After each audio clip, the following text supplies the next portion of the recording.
Very welcome to JE classes mate परिवार। Hello student, मेरा नाम है प्रीति परियार और आप हमारे साथ पढ़ रहे हैं फंडामेंटल्स ऑफ इलेक्ट्रिकल इंजीनियरिंग। जैसा कि हमने लास्ट लेक्चर में डीसी मशीन के बारे में पढ़ा था, डीसी मशीन में डीसी मोटर और जनरेटर पढ़े थे, उसकी स्ट्रक्चर मतलब कंस्ट्रक्शन देखी थी और कुछ उसके फॉर्मूलेस पढ़े थे, जिसमें हमने जनरेटेड ईएमएफ देखी थी जनरेटर की केस में, डेवलप टॉर्क देखा था मोटर के केस में, और टाइप्स ऑफ मशीन बताए थे, चाहे वो जनरेटर हो चाहे वो मोटर हो। आज हम डीसी वाला चैप्टर खत्म करने से पहले क्या करेंगे, इसके बेसिक न्यूमेरिकल, इसमें हार्ड न्यूमेरिकल नहीं आएंगे, सिर्फ बेसिक न्यूमेरिकल आएंगे, सिंपल प्रॉब्लम, वो एक दो प्रॉब्लम कर लेते हैं, फिर उसके बाद हम थ्री फेज इंडक्शन मोटर वाला टॉपिक स्टार्ट करें। ठीक है, तो हम क्या करेंगे, सिंपल न्यूमेरिकल न्यूमेरिकल प्रॉब्लम करेंगे। सिर्फ सिंपल जो सिलेबस में है वो क्या, सिंपल न्यूमेरिकल प्रॉब्लम है, बहुत हार्ड नहीं है। तो सबसे पहले जैसे हमने जनरेटेड ईएमएफ का निकाला था, तो एक दो क्वेश्चन हम जनरेटेड ईएमएफ से रिलेटेड कर लेते हैं, और उसके बाद एक क्वेश्चन जो हमने टाइप्स देखे थे सीरीज शंट वाला, एक क्वेश्चन उसका कर लेंगे और फिर हम three phase induction motor start करेंगे। तो हम फर्स्ट क्वेश्चन लेते हैं। जैसे मान लो क्वेश्चन कोई दिया है कि, अच्छा इसे बताने से पहले एक चीज और बता देते हैं कि जब कंस्ट्रक्शन बताई थी तो उसमें क्या कहा था कि वाइंडिंग में Z तुम्हारे टोटल नंबर ऑफ कंडक्टर्स होते हैं और A क्या होता है, पाथ्स बताता है। A हमें ये बता रहा था कि हमारे जो नंबर ऑफ कंडक्टर है, पैरेलल पाथ्स कितने हैं, वो हमें A से डिफाइन करा, जिससे जब हमने Z बाय A करा था तो हमें पता लग गया था total number connected, total number of conductor connected in series in total path, कि जो हमारे पैरेलल पाथ में है उसमें कितने total number of conductor series में कनेक्ट हैं, जेड बाय ए कर लिया था। अब क्या होता है जब हम डीसी मशीन पढ़ते हैं तो इसमें कंडक्टर के केस में जो वाइंडिंग आती है, आती है एक तो होती है वेव वाइंडिंग, आर्मेचर में वो दो तरीके से करते हैं, एक तो होती है वेव वाइंडिंग और एक होती है हमारी लैप वाइंडिंग। दोनों में अंतर क्या होता है, जब हम वाइंडिंग को क्या करते हैं, वाउंड करते हैं, उसमें डिफरेंस आता है कि हम पैरेलल पाथ जो हमने बताए थे कि पैरेलल पाथ्स होते हैं, उसमें वाइंडिंग किस तरीके से करते हैं। जब बात आती है लैप वाइंडिंग, बात किसकी आती है, अगर लैप वाइंडिंग की, लैप वाइंडिंग में क्या होता है कि जो हम वाइंडिंग करते हैं उसमें जो हमारे नंबर ऑफ पैरेलल पाथ्स होते हैं वो हमारे पोल के ही इक्वल होते हैं, हमारे नंबर ऑफ पैरेलल पाथ्स होते हैं वो हम पोल टू पोल क्या करते रहते हैं, वाइंडिंग करते रहते हैं। एक ही उसमें क्या रहती है हमारी वाइंडिंग इस तरीके से,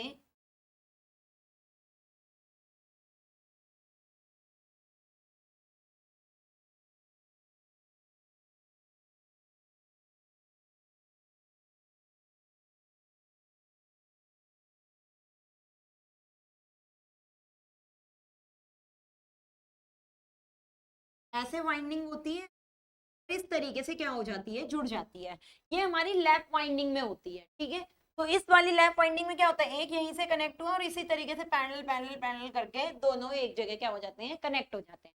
तो इस कंडीशन में total number of parallel path जो नंबर ऑफ पोल्स के बराबर होते हैं, जितने मशीन में पोल्स होंगे उसी के हिसाब से हमारी क्या होती है, वाइंडिंग होती है। बस ये याद रखो और ज्यादा डीप में जाने की जरूरत नहीं, क्योंकि हमारे सिलेबस में नहीं है कि वाइंडिंग करके भी दिखाओ, लैप वाइंडिंग कैसे हुई, वेव वाइंडिंग कैसे हुई, तो इतना नहीं बताया है।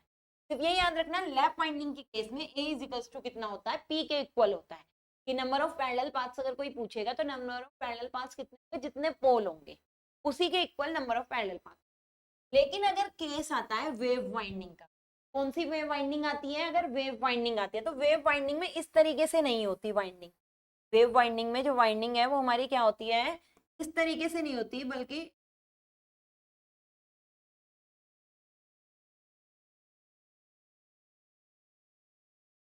ऐसे, वेव वाइंडिंग में ये वाली वाइंडिंग हमारी रहती है,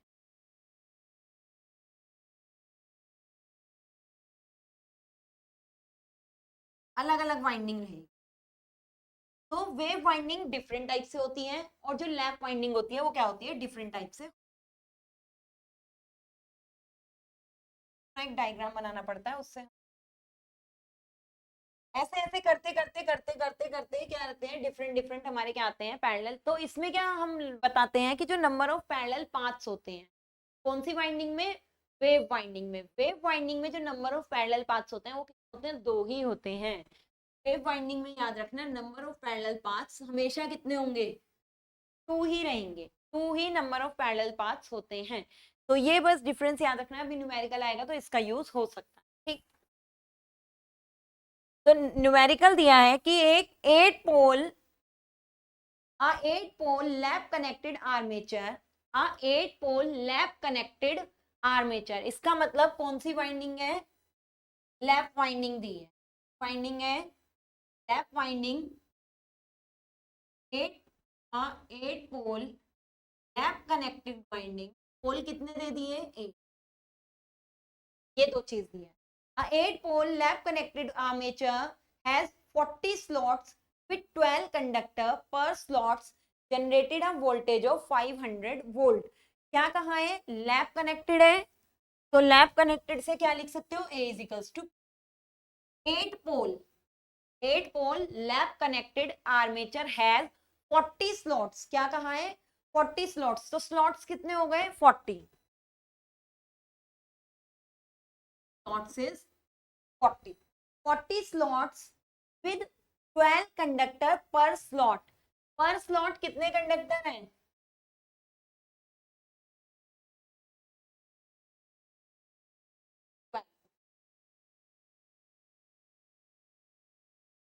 ऐसे लिखो, पर स्लॉट कंडक्टर,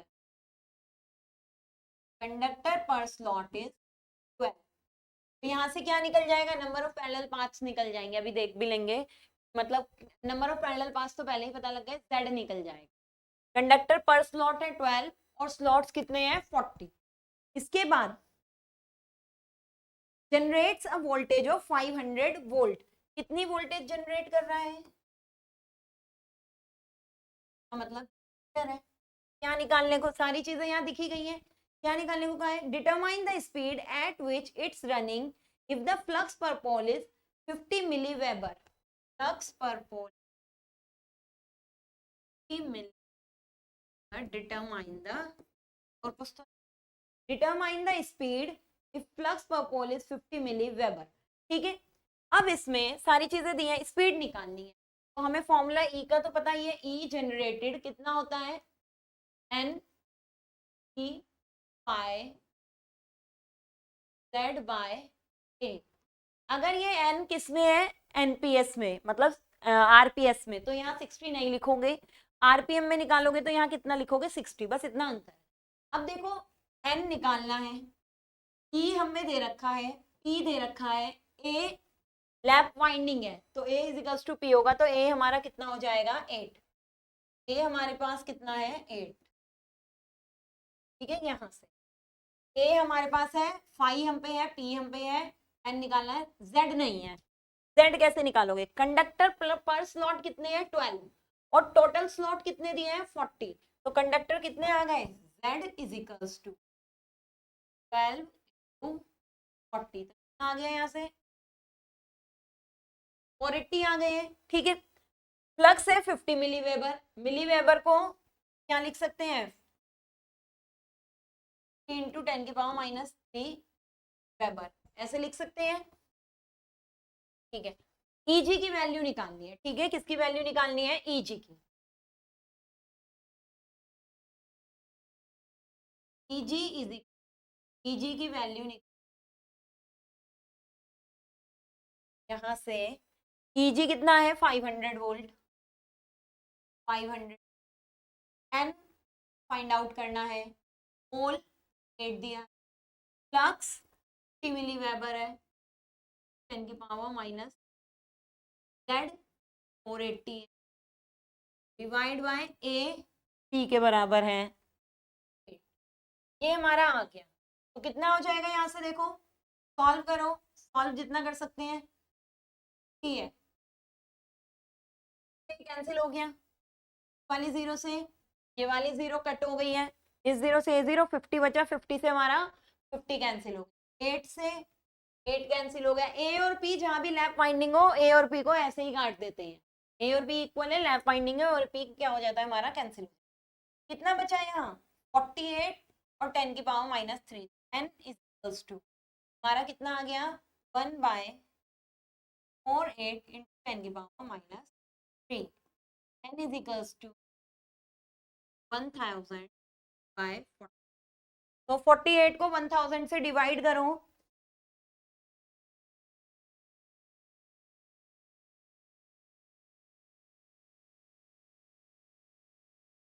इसमें कैलकुलेशन देखना कोई चीज गलत तो नहीं आ रही है।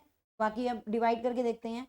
1000 डिवाइड बाय 48 हमारा ये आ गया 20.83।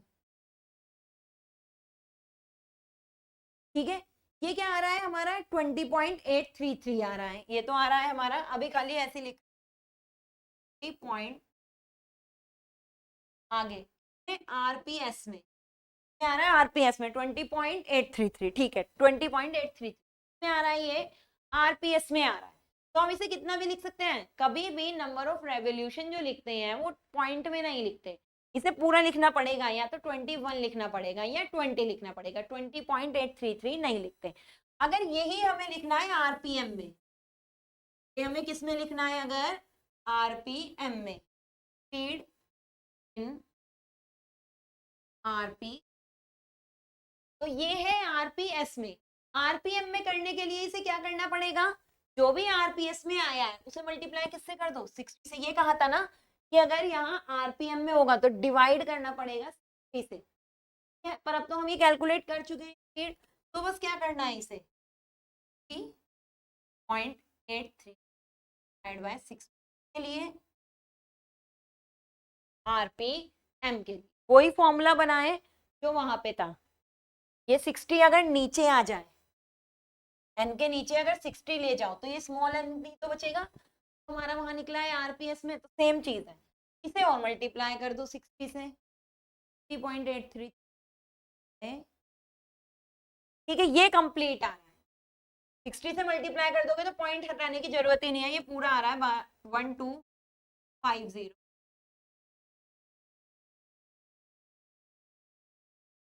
ठीक है, अगर खाली 20 लेते तो 1200 आ जाता, 21 लेते तो 1260 आता, पर हमने इसे ही लेकर अगर मल्टीप्लाई करी तो हमारा ये कंप्लीट आ रहा है 1250। तो ये हमने आरपीएम में निकाल दिया, वो किस में दिया है, आरपीएस। ठीक है, ये क्वेश्चन आ गया। एक और नेक्स्ट क्वेश्चन, एक क्वेश्चन और करके इसे देख लेते हैं, ये टाइप का ही। Second, a DC generator has an armature EMF of 100 volt. A DC generator has an armature EMF of 100 volt. DC generator दिया है और armature EMF कितना कहा है, 100 volt. 100 volt दे दिया। When the useful flux per pole is 20 milliweber. Useful flux इन्होंने कितना कहा है, when the useful flux per pole is 20 milliweber. 20 milliweber flux per pole. And the speed is 800 rpm. And the speed is 800 rpm. अब rpm में दिए है, फॉर्मूले में n/60 वाला फॉर्मूला होगा rpm. Calculate the generated EMF when the same flux and the speed of 1000 rpm. क्या कहा है, कैलकुलेट करो, कैलकुलेट द जनरेटेड EMF, इसे 1 कह दो, इसे 2। Calculate the generated EMF at same flux,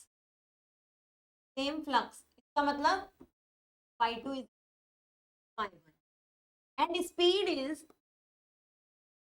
same flux and speed is n2 is 1000 तो बोला है, and the speed is 1000 rpm. तो यहाँ पे इन्होंने क्या निकालने के लिए कहा है, हमें कहा है फ्लक्स सेम है, स्पीड अलग है, जनरेटेड ईएमएफ निकालो। Same, simple. सबसे पहले फॉर्मूला लिख लो, और भी चीज निकालने को दी होगी, पहले ये निकाल लेते हैं। E is equals to N P I Z by, अगर आरपीएम में है तो फॉर्मूला किसमें लिखने को कहा था, 60 है। ठीक है, अब यहाँ पर क्या चीज कांस्टेंट है वो देख, n constant, 60 constant, a constant और z constant.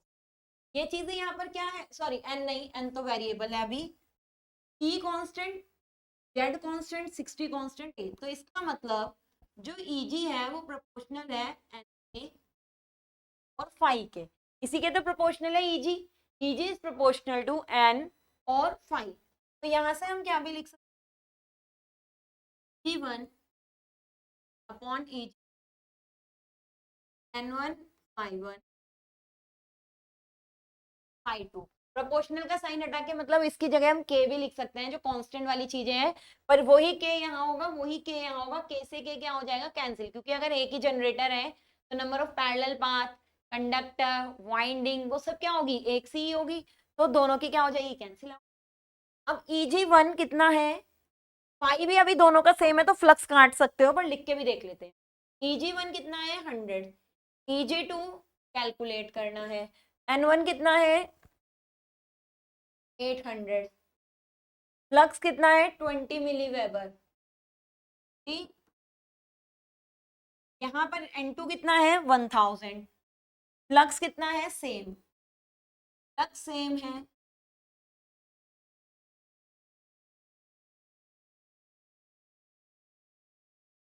Eg2 is equals to आ गया,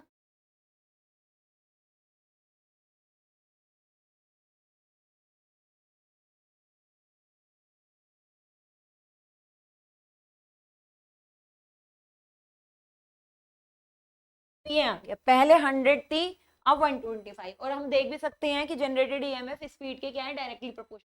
स्पीड इंक्रीज होगी तो जनरेटेड ईएमएफ भी क्या होगा, इंक्रीज।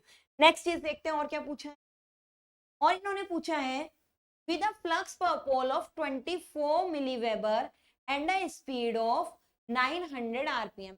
अब कहा है अगर फ्लक्स भी चेंज हो जाए, Eg2 निकालो, सेकंड Eg2 निकालो, अगर अब फ्लक्स हमारा कितना हो, Eg2 at flux is 24 milliweber, 24 milliweber and speed is 900 rpm, speed is 900 rpm। Question है, क्वेश्चन लिखे हुए हैं उसमें बस वैल्यू आप पुट कर देते हैं।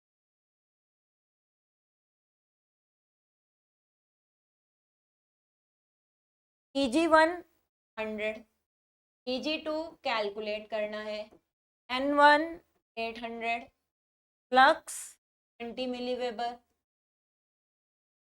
N2 900, फ्लक्स 4 मिली वेबर, ठीक है। अब Eg2 कैलकुलेट कर लो, G2 हमारा कितना आ गया यहाँ से भी, अगर और हिस्से हम हटाना चाहते हैं या ऐसे, ये 5 टाइम्स यहाँ से हट जाएगा और ये टाइम्स यहाँ चला जाएगा, तो Eg2 is equals to, Eg2 तो यहाँ गया,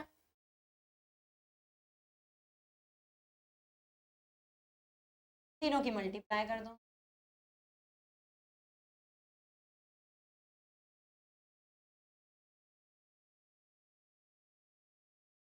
तो ये आ गया, ठीक है। ठीक, ये आ गया हमारा generated EMF at flux is equals to 24 millimetre and speed is 900 RPM. तो दोनों टाइप पे हमने क्या कर लिए, ठीक है, अगर फ्लक्स चेंज हो, स्पीड चेंज हो तो क्या होगा। पहले वाला लैप वाइंडिंग खाली क्या निकालना था, स्पीड या फिर जनरेटेड ईएमएफ निकाल। तो ये हमारा क्वेश्चन हो गया। एक क्वेश्चन हम और करके देखते हैं, सिंपल वाइंडिंग का करके देख लेते हैं।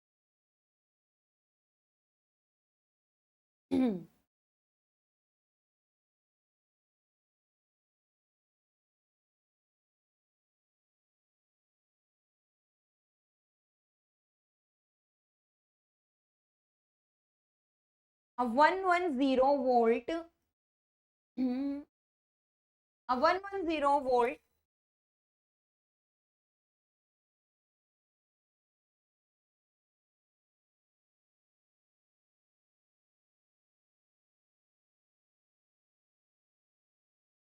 ये इन्होंने दिया है, 110 volt DC shunt generator delivers a load current of 50 ampere, 110 volt का डीसी शंट जनरेटर है और डिलीवर कर रहा है लोड करंट 50 एम्पियर की। The armature resistance is 0.2 ohm, field circuit resistance is 55 ohm, the generator rotate at a speed of 1800 rpm, 6 poles, lap winding, total number of conductors is 360, and calculate the voltage at armature and the flux per pole. ये वाले में तो चलो दो तीन चीज निकालने, पहले थोड़ा इससे सिंपल कराते हैं, फिर ये वाला क्वेश्चन कराएंगे। पहले थोड़ा इसका सिंपल वाला देख लेते हैं या डायरेक्ट यही वाला करा देंगे, देखते हैं अभी। चलो कौन सा वाला, पहले थोड़ा सिंपल कराते हैं जिससे तुम्हें थोड़ा आइडिया हो। सिंपल वाला तो इससे पहले इसे डीसी शंट जनरेटर,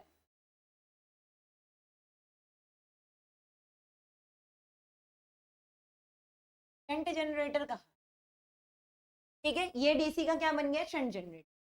110 वोल्ट इन्होंने दे दिया कि 110 वोल्ट का डीसी शंट जनरेटर है, तो 110 वोल्ट का हमने क्या बना लिया यहाँ पर, डीसी शंट जनरेटर बना, ठीक है।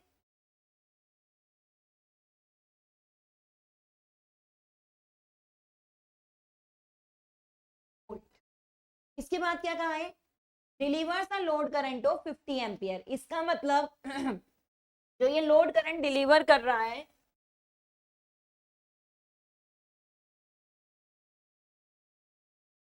ये दो चीज दी, और क्या कहा है, the armature resistance is 0.2 ohm, armature resistance 0.2 ohm, field circuit resistance is 55 ohm, field circuit resistance 5, ये हमने आर्मेचर बना लिया। हमने क्या चीज यहाँ बताई थी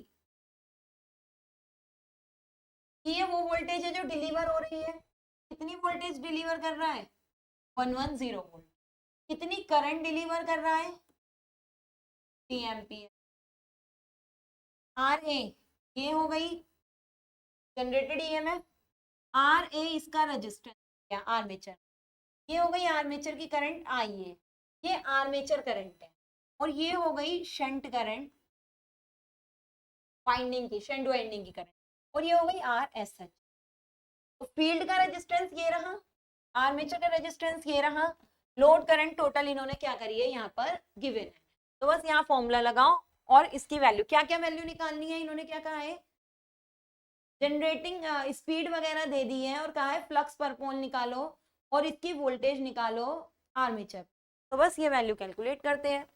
ये जनरेटर है, क्या कहा है, जनरेटर, तो हमने एरो बाहर को बनाया और ऐसे ये डिलीवर कर, यहाँ पर जनरेटर के केस में क्या कहा था, जनरेटर देता है ना ईजी, ईजी वैल्यू देता है, और ईजी क्या देता है, I A R A plus V, ठीक है, ये होगा किसकी वैल्यू, ईजी की, तो E G is equals to I A R A plus V, I A R A plus V, खाली इस लूप में।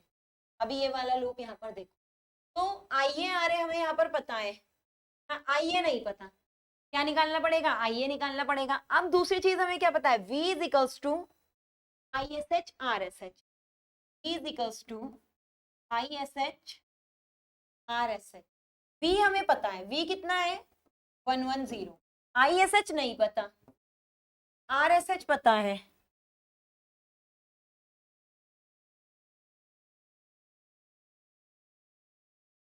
T5, आई एस एच कितनी आ गई 11 बाय 55, ये आ गई। अब ये कितने टाइम्स जो कट हो जाएगी, तो ये हमारी क्या आ गई, आई एस एच, फील्ड की करंट आ गई, क्या आई एफ लिखा हो कहीं आई एस एच लिखा हो, तो ये हमारी फील्ड की करंट आ गई। अब हमें क्या चीज पता लग जाएगी, यहाँ से आई ए पता लग जाएगी, I is equals to I A is equals to I S H plus I, Kirchhoff law अगर यहाँ पर लगाएंगे, आई ए निकालनी है, आई एस एच कितनी आई है 2, आई कितनी है 3, तो आई ए कितनी आ गई 2, एम्पियर। ठीक है, ये हमारी किसकी वैल्यू आ गई, आईए की। अब ये आईए की वैल्यू कहाँ पुट करनी है, इस वाली यहाँ पर ये वैल्यू पुट कर दो। Eg is equals to generated voltage जो है, आर्मेचर ने कितनी वोल्टेज जनरेट करी वो कितनी आएगी, Eg इज इक्वल आईए आर ए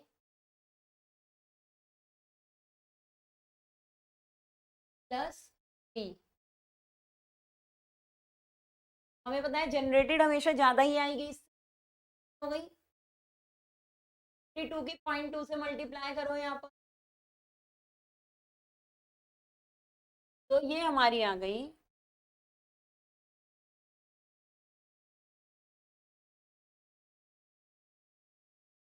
10.2। तो 0.2 की जब हमने मल्टीप्लाई करी तो कितनी आ गए हमारे 10.4। 10.4 प्लस 110 में 10.4 यहाँ पर अगर ऐड करेंगे तो कितना आएगा हमारा 1 हो गया आंसर।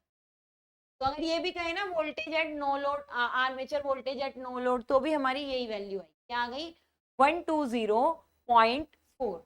110 में हमने 10 ऐड कर दिया, हमारा आ गया 120.4। दूसरी चीज क्या निकालने को कही है इन्होंने, फ्लक्स पर पोल। नेक्स्ट क्या कहा है, फ्लक्स पर पोल। तो फ्लक्स पर पोल के लिए बस हमें कौन सा फॉर्मूला यहाँ पर लगाना है, अगर फ्लक्स की बात ये कर रहे हैं, फ्लक्स की अगर यहाँ बात कर रहे हैं तो वाला यहाँ पर क्या लगा देंगे, फॉर्मूला लगा देंगे, स्पीड दे रहे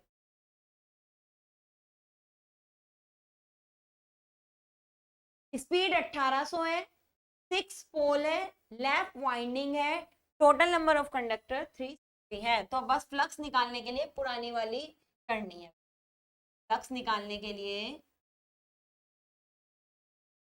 value conduct, total number of conductor, lap winding A is equals to 8 pole, speed कितनी बताई थी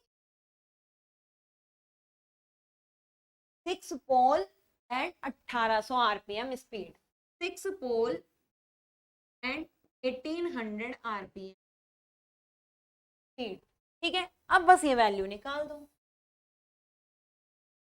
क्या आ जाएगी, equals to NP by Z by Eg कितना निकला 120.4, ये हमारा Eg की वैल्यू आ गई थी 120.4, है 1800 आरपीएम रखना पड़ा हमें। पोल कितने हैं 6 पोल, फ्लक्स निकालना है, कंडक्टर है, pole A is equals to, हमारा A is equals to P है, कैंसिल हो गया, से ये कैंसिल हो जाएगा 6 टाइम, और ये भी कैंसिल हो जाएंगे, पर इन्हें डायरेक्ट ऑफ कैलकुलेट ही कर लो। Five is equals to 120.4 divide by 6। चलो इसकी वैल्यू कैलकुलेट,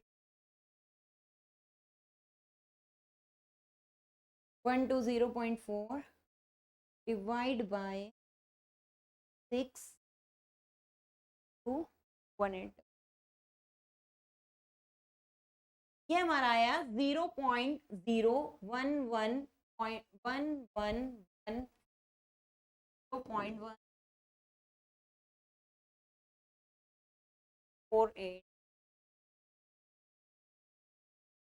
ऐसे आ रहा है, ये वेबर में आ रहा है। मिली में लिख सकते हैं इसे, तो अगर मिली में 0.0 और 0 आ रहा है, 0.0111485 आगे भी है। अगर इसे वेबर को मिली में करना है तो 3 1 2 3 क्या कर सकते हैं 11.14 की जगह डेटा, इसके बाद तो इसे तो इसी टाइप का ये मैंने शंट का करा दिया, ऐसे तुम एक सीरीज का करके देखना, एक कंपाउंड का करके देखना, ये वैल्यूज क्या हो जाएंगी फाइंड आउट हो जाए। नेक्स्ट जो हमारा टॉपिक है अब वो है, ये हमारा डीसी चैप्टर खत्म हो गया। कौन सा चैप्टर हमारा यहाँ खत्म हो गया, डीसी मशीन्स खत्म हो गया है। नेक्स्ट इस यूनिट में है 3 फेज इंडक्शन मशीन है, 3 फेज इंडक्शन मोटर। सिलेबस में है वो आपके क्या है, 3 फेज इंडक्शन मोटर। देखो मोटर की बात, यहाँ मोटर क्या कहा था कि जो हमारे मोटर होते हैं वो क्या होता है, ये चेंज करता है इलेक्ट्रिकल एनर्जी को मैकेनिकल एनर्जी। एक इलेक्ट्रोमैकेनिकल एनर्जी कन्वर्जन ही तो इलेक्ट्रोमैकेनिकल डिवाइस है। लेकिन इलेक्ट्रोमैकेनिकल में ये क्या कर रहा है, ये एक ऐसी डिवाइस है जिसमें हम इलेक्ट्रिकल एनर्जी को मैकेनिकल एनर्जी में कन्वर्ट करते हैं। 3 फेज कहाँ है, तो इसका मतलब जो हमने सिंगल फेज और 3 फेज पढ़े थे इसी वाले चैप्टर में सेकंड यूनिट में, तो यहाँ पर जो हमारी सप्लाई होगी वो हमारी सप्लाई कैसी होगी, जो हम जनरेटर को दे रहे हैं सप्लाई, 3 फेज सप्लाई देनी पड़ेगी। ठीक है, 3 फेज सप्लाई यहाँ पर देंगे तो इसे 3 फेज हो गई। इंडक्शन मोटर क्यों कहा, यहाँ जो प्रिंसिपल होगा वो किसका होगा, इंडक्शन का। यहाँ पर ये वाली मोटर जो हमारी होती है वो क्या होती है, सेल्फ स्टार्ट होती है। 3 फेज इंडक्शन मोटर हमारी क्या है, सेल्फ स्टार्ट है।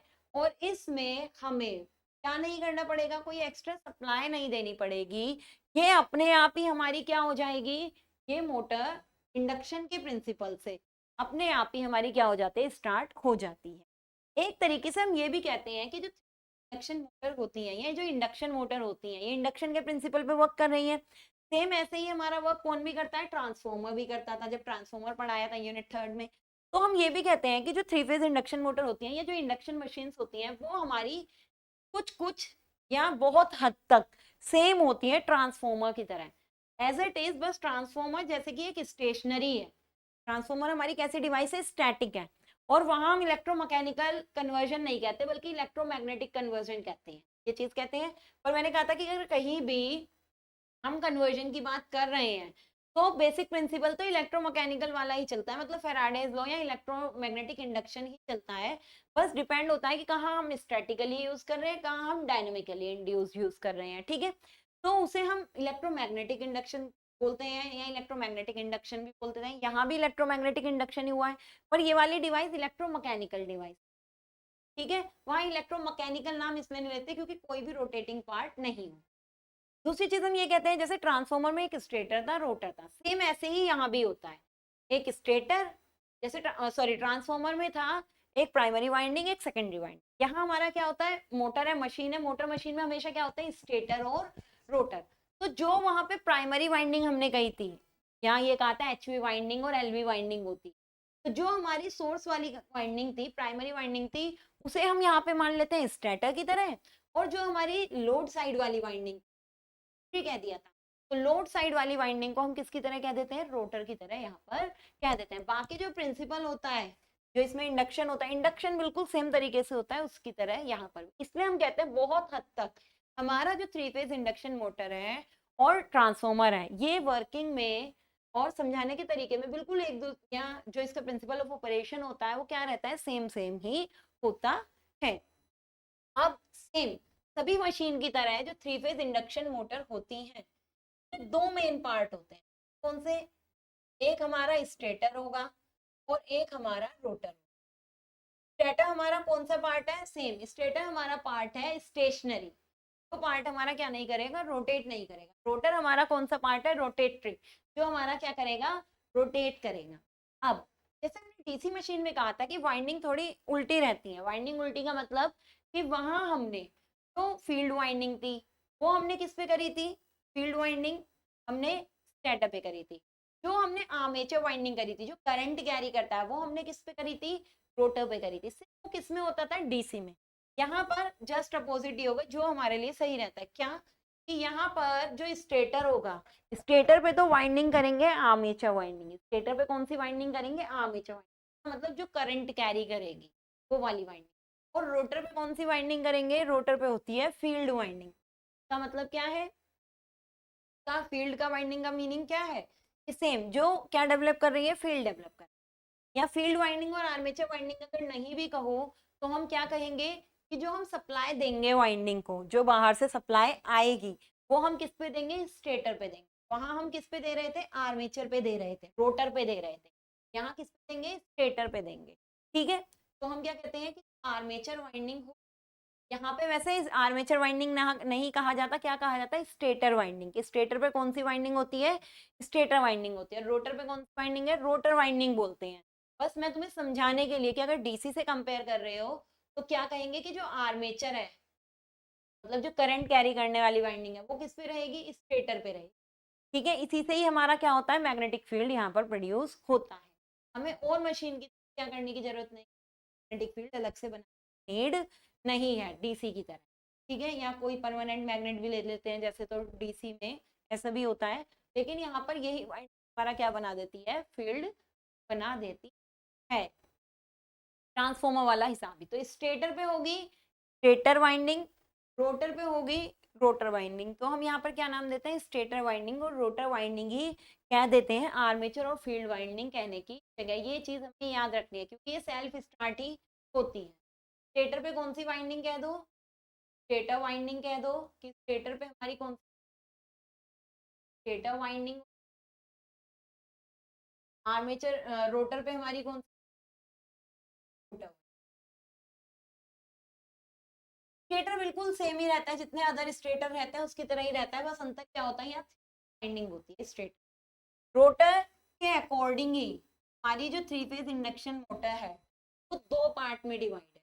टाइप्स हैं थ्री फेज इंडक्शन मोटर के, वो कितने हैं, दो पार्ट में डिवाइड है। किसको देखते हुए, रोटर को देखते हुए। एक हमारी होती है स्क्वायरल केज, कौन सी, squirrel cage induction motor three phase. ठीक है, और दूसरी हमारी होती है वाउंड टाइप या फिर स्लिप रिंग, वाउंड टाइप या स्लिप रिंग इंडक्शन मोटर। तो दो टाइप की स्लिप इंडक्शन मोटर है, किसके अकॉर्डिंग, रोटर के अकॉर्डिंग। ठीक, स्टेटर। अब बात करते हैं स्टेटर से कि स्टेटर की कंस्ट्रक्शन क्या होती है। इसमें क्या होता है, जो बाहर का पार्ट है वो तो सेम कहता है ना, फ्रेम होता है, लेकिन फ्रेम के अंदर वाला पार्ट क्या होता है, योक। फ्रेम तो बचाव के लिए, सेफ्टी के लिए होता है। हमारा जो सबसे आउटर वाला एरिया होता है वो क्या होता है, योक होता है, सेम। यहाँ पर अभी तक हम जब हमने डीसी देखा था तो वाइंडिंग कैसी थी, सिंगल ही वाइंडिंग थी, सिंगल फेज। डीसी में कोई हम फेजेस शो नहीं करते, लेकिन जब थ्री फेज एसी की बात आती है और थ्री फेज सप्लाई की बात आती है, तो सेम जो हमने थ्री फेज सप्लाई पढ़ी थी कि थ्री फेज होते हैं, या तो स्टार में होता है या किस में होता है, डेल्टा में होता है, सेम यहाँ पर होता है कि इसके स्टेटर पे कौन सी वाइंडिंग करी जाती है, थ्री फेज वाइंडिंग करी जाती है। और वाइंडिंग भी कैसे करी जाती है, स्टार या डेल्टा में वाइंडिंग यहाँ पर करी जाती है। स्टार या डेल्टा में थ्री फेज वाइंडिंग स्टेटर पे करी जाती है। अब ये वाइंडिंग करने के बाद जो हमने स्टार डेल्टा में थ्री फेज वाइंडिंग करी, उसको करने के बाद क्या चीज रहती है कि वाइंडिंग सेम स्टार डेल्टा में कर रहे हैं, इसका मतलब जिस स्टेटर पे वाइंडिंग होती है उसमें जो वाइंडिंग्स रहेंगी उनका आपस में कितने कितने डिग्री पर फेज शिफ्ट रहता है, 120 डिग्री पर फेज शिफ्ट रहता है। ये चीज मेन है कि जो स्टेटर पे वाइंडिंग होती है वो कौन सी होती है, थ्री फेज वाइंडिंग। कौन सी, थ्री फेज वाइंडिंग होती है। या तो स्टार में वाइंडिंग होती है या हमारी किस में होगी, डेल्टा कनेक्शन में वाइंडिंग रहती है, किस पर, स्टेटर पे। अब वाइंडिंग के लिए स्टेटर पे क्या दिए जाते हैं, स्लॉट दिए जाते हैं। जो वाइंडिंग होती है उसके लिए हमारा जो स्टेटर होगा, ये स्टेटर, स्टेटर में क्या दिए जाते हैं, स्लॉट दिए जाते हैं। और इन स्लॉट में हमारी क्या होती है, हमने वाइंडिंग बताई, इन स्लॉट में हमारी थ्री फेज वाइंडिंग होगी। ठीक, और वाइंडिंग आपस में कितने कितने डिग्री पर रहेगी, 120 डिग्री पर फेज शिफ्ट पे रहती है। और सप्लाई उसे क्या करते हैं, प्रोवाइड कराएंगे मोटर के केस में। तो थ्री फेज सप्लाई यहाँ पर आ गई। अब जो इसमें स्लॉट होते हैं, ये क्या कहा, स्लॉट होते हैं ना इसमें, चाहे ये हमारी ये वाली है या सिंक्रोनस आगे पढ़ेंगे, इनकी कंस्ट्रक्शन क्या रहती है, सेम सेम रहती है। तो इसकी कंस्ट्रक्शन देख लो, ऐसी सिंक्रोनस की। इसमें जो स्लॉट होते हैं, स्लॉट तीन तरीके के होते हैं। डीसी की भी अगर बात करें वहां के लिए भी बता रही हूँ, और आगे की मशीन जो है उसके लिए भी बता रही हूँ। स्लॉट जो होते हैं हमारे वो तीन तरीके के होते हैं। एक तो स्लॉट होते हैं ओपन स्लॉट, एक स्लॉट होते हैं सेमी ओपन, और एक स्लॉट होते हैं क्लोज्ड। इसका मतलब जो आर्मेचर पे स्लॉट होते हैं ना, ये एक तो स्लॉट हमारे कैसे रहते हैं, ओपन रहते हैं। इसका मतलब ये मान लो ये आर्मेचर है, और आर्मेचर में ऐसे कैसे स्लॉट रहेंगे, तरीके से रखा है ना, यहाँ पर स्लॉट है, स्लॉट कैसे, ओपन स्लॉट रहते हैं। ये आर्मेचर, ये आर्मेचर बनाई, और आर्मेचर तरीके से ओपन स्लॉट होते हैं, गोल गोल बनी रहेगी ओपन स्लॉट, ठीक है। और इस तरीके से इनमें क्या कर दी जाए, पॉइंटिंग। ओपन स्लॉट हल्के से क्या रहते हैं, डीप रहते हैं, गहरे, क्या रहेंगे, गहरे, ताकि वाइंडिंग कहाँ ना निकल जाए, बाहर ना निकल जाए, सेफ्टी के पर्पज से। तो ये होते हैं ओपन स्लॉट। दूसरे वाले क्या होते हैं, सेमी ओपन। सेमी ओपन हल्के से क्या रहते हैं, बंद टाइप के, क्या होते हैं हमारे, सेमी ओपन होते हैं, ये रहे ऐसे सेमी ओपन रहेंगे, ठीक है। तो जो इंडक्शन मोटर में स्लॉट होते हैं वो कौन से होते हैं, सेमी ओपन रहते हैं। जबकि हमारा जो सिंक्रोनस में और डीसी में रहते हैं वो कैसे रहते हैं, ओपन स्लॉट रहते हैं। सिंक्रोनस और डीसी में हमारे कैसे रहते हैं, ओपन स्लॉट हम बोलते हैं। और सेमी ओपन किस में रहते हैं, जो हम इंडक्शन मोटर पढ़ रहे हैं इसमें कैसे रहते हैं, सेमी ओपन। सेमी ओपन का मतलब क्या है कि इसमें थोड़ी सेफ्टी भी हो गई, बाहर निकलने का भी खतरा कम हो गया, और इफेक्ट पड़ता है लीकेज का, जो हमारा लीकेज होता है ना उसका इफेक्ट पड़ता है। कि स्लॉट जैसे जैसे अलग होंगे तो स्लॉट की वजह से एयर गैप अलग अलग होगा सब में। जब एयर गैप अलग अलग होगा तो रिलक्टेंस अलग अलग होगा, रिलक्टेंस अलग अलग होगा तो फाई, जो हमारा फ्लक्स है, लीकेज फ्लक्स, वो भी हमारा क्या होगा, डिफरेंट होगा, ठीक है। तो अगर हम बात करें किसकी, इस वाले की, ओपन की, ओपन में क्या देख रहे हो तुम, खुला है। अगर ये ओपन में ओपन है ऐसे, इसका मतलब यहाँ पर जो एयर गैप है वो भी हमारा क्या है, ज्यादा है। वैसे भी एयर गैप ज्यादा ही रहता है तो, और इसके रोटर रहता है, रोटर और इनके बीच में जो एयर गैप रहता है वो कैसा रहता है, ज्यादा। ये मैंने ना बाहर को इसलिए दिखा रखा है ताकि तुम्हें समझ में आ जाए कि किस तरीके से इसके स्लॉट रहते हैं। वरना स्लॉट या अंदर को फाइंडिंग अंदर होगी, ये सब दिखा दिए, यही स्लॉट अंदर की तरफ रहते हैं, रोटर और रोटर के ऊपर आर्मेचर और आर्मेचर में स्लॉट, गिर के नीचे भी आ सकते हैं। तुम्हें लग रहा होगा कि जब बाहर को है तो गिरेंगे क्यों, ये अंदर की तरफ शो करोगे, खाली दिखाने के लिए इस तरीके से तुम बना के दिखा दी थी, ठीक है। अब यहाँ पर क्या चीज बताइए कि रिलक्टेंस अलग अलग होता है। जैसे जैसे तुम्हारे यहाँ क्या होगा, स्लॉट होंगे, स्लॉट के अकॉर्डिंग ही क्या होगा, जो एयर गैप है, एयर गैप, या फिर ये कहो कि इनके बीच में जो गैप रहेगा, जो फ्लक्स को जाने के लिए रास्ता मिलेगा, वो कैसा मिलेगा, डिफरेंट डिफरेंट मिलेगा। लीकेज जो होगी वो कैसी होगी, अलग अलग लीकेज होगी। जिसकी वजह से हम ये कहते हैं कि अगर ओपन स्लॉट हो, यहाँ पर लीकेज सबसे कम होती है। लीकेज किसकी, फ्लक्स लीकेज, जो फ्लक्स लीकेज की वैल्यू होती है, या ये कहो ओपन वाले में रिलक्टेंस ज्यादा होता है, फ्लक्स लीकेज हमारी क्या होती है, कम होती है। लेकिन अगर सेमी लेते हैं, सेमी में मॉडरेट रहता है, रिलक्टेंस ज्यादा है, लीकेज कम है, लेकिन इससे कम रिलक्टेंस होगा और इससे थोड़ी ज्यादा हमारी क्या रहेगी, वैल्यू रहेगी। लेकिन अगर बिल्कुल क्लोज्ड ले लें, क्लोज्ड वाले क्या होते हैं, बिल्कुल बंद स्लॉट वालों की अगर बात करें, ऐसे बंद रहते हैं स्लॉट, ठीक है। हाँ भी आर्मेचर स्लॉट बनाएंगे, ऐसे बंद बनाएंगे, उसके अंदर हमारी क्या रहती है, वाइंडिंग रहती है। इस केस में तुम ये कहोगे कि रिलक्टेंस तो होगा ही नहीं क्योंकि कोई गैप ही नहीं है, रिलक्टेंस तो होगा ही नहीं, गैप ही नहीं है, रिलक्टेंस लो होगा, ये कहो रिलक्टेंस कैसा होगा, लो। तो जो ये फ्लक्स वाली वैल्यू होती है ना, लीकेज फ्लक्स की, इनके चारों ओर ही रहती है। लीकेज फ्लक्स होगा वो यहाँ पर कैसा होगा, ज्यादा होगा। लीकेज फ्लक्स क्या रहता है, ज्यादा रहता है किसमें, क्लोज वालों में। जो क्लोज वाले यूज करते हैं ये कभी भी बड़ी मशीन्स के लिए यूज नहीं करते हैं, के लिए करते हैं, के लिए यूज करते हैं। एक और हम डिसएडवांटेज एडवांटेज, अगर ओपन रहेंगे तो हमारा सबसे आसान है, अगर वाइंडिंग खराब हो गई या कोई भी प्रॉब्लम आ गई तो उसे क्या कर सकते हैं, निकाल के ठीक कर सकते हैं। लेकिन अगर क्लोज्ड स्लोप रहेंगे, स्लॉट रहेंगे, तो क्लोज वाले में हम दोबारा से क्या नहीं कर सकते, तब इजीली मेंटेनेंस या दोबारा मेंटेनेंस नहीं कर सकते। क्लोज वाला सिर्फ छोटी मशीन का मतलब, छोटी मोटर में। बड़ी मोटर्स की बात करते हैं तो ओपन या हमारा सेमी ओपन यूज होते हैं। स्लॉट में भी क्या डिफरेंस आता है, स्लॉट जैसे जैसे होंगे ऐसे ही रिलक्टेंस की वैल्यू होगी। अगर ओपन स्लॉट है रिलक्टेंस हाई रहता है, क्लोज स्लॉट है रिलक्टेंस रहता है, मीडियम वाला है ओपन है तो उसमें रिलक्टेंस इन दोनों के बीच में रहता है। ऐसी फ्लक्स लीकेज की वैल्यू है, जो हमारा एस है वो इनवर्सली प्रोपोर्शनल है ना फ्लक्स के, तो जो लीकेज फ्लक्स होगा वो भी उसी के अकॉर्डिंग होगा। तो अगर रिलक्टेंस ज्यादा है, लीकेज फ्लक्स कैसा होगा, कम रहेगा। और सेमी ओपन में कैसा रहता है, मॉडरेट रहता है। ये तो हो गया स्टेटर। स्टेटर देखो देख भी लेते हैं, ये पूरी इंडक्शन मशीन का डायग्राम है, ये हमारा पूरा 3 फेज इंडक्शन मोटर का डायग्राम है। तो इसमें हम क्या चीज देख रहे हैं, ये वाला जो पार्ट है ना ये स्टेटर है, पार्ट क्या है स्टेटर है, और स्टेटर में ये टर्मिनल बॉक्स है जिससे ये 3 फेज कनेक्शन देती है, बाहर से 3 फेज वायर क्या होते हैं बाहर निकले हुए रहते हैं। तो 3 फेज सप्लाई बाहर से आ रही है, वो 3 फेज सप्लाई हम ये देखो यहाँ 6 वायर होंगे ये जोड़ देते हैं।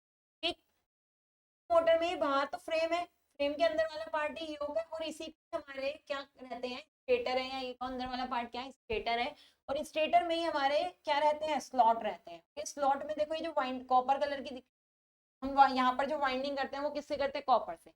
ये चीज याद रखना क्योंकि यहाँ वाइंडिंग है, सप्लाई दी जाएगी, सप्लाई देंगे तो मैग्नेटिक फील्ड होगा, तो यहाँ पर भी क्या जरूरी है हिस्टैरिसीस और एडी करंट का ध्यान रखना है। तो हिस्टैरिसीस और एडी करंट का ध्यान रखना है, इसलिए क्या चीज हमें यहाँ देखनी है कि जो हम यहाँ पर स्ट्रक्चर लेंगे वो किसका लेंगे सिलिकॉन फास्ट लेंगे, जिससे हमारी क्या रहेगी हिस्टैरिसीस लॉस कम से कम रहे। ये रही हमारी वाइंडिंग है जो कॉपर वाली दिख रही है, ये स्लॉट भी अगर हो सकते हैं तो ऐसे खांचे खांचे से होता है, तुम्हें स्लॉट दिख रहे हो जिसके अंदर ये क्या है वाइंडिंग करी हुई है, और वाइंडिंग ये कॉपर की है पूरी, और वाइंडिंग कैसे करते हैं 3 फेज ही करती है, जबकि 120 डिग्री पर ही ये क्या करी जाती है वाइंडिंग करी जाती है, इसमें इतनी पहचान में नहीं आएगी।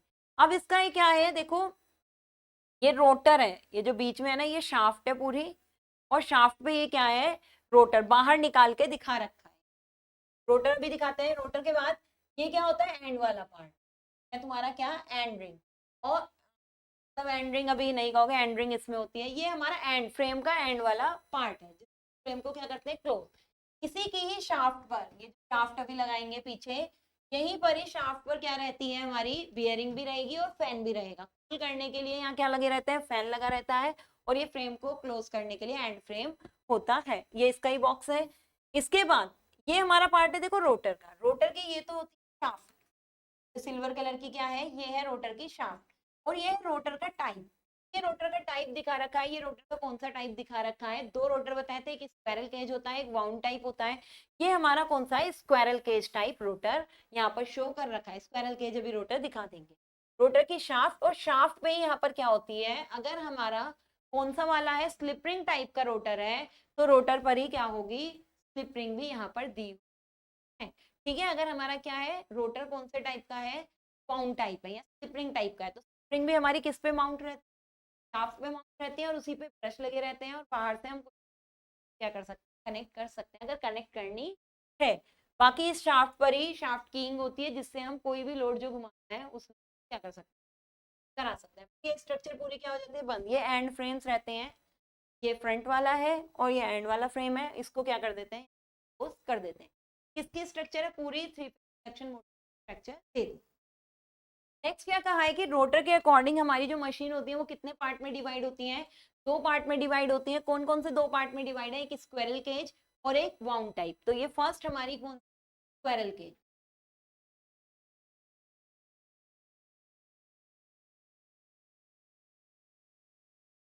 Squirrel cage induction motor.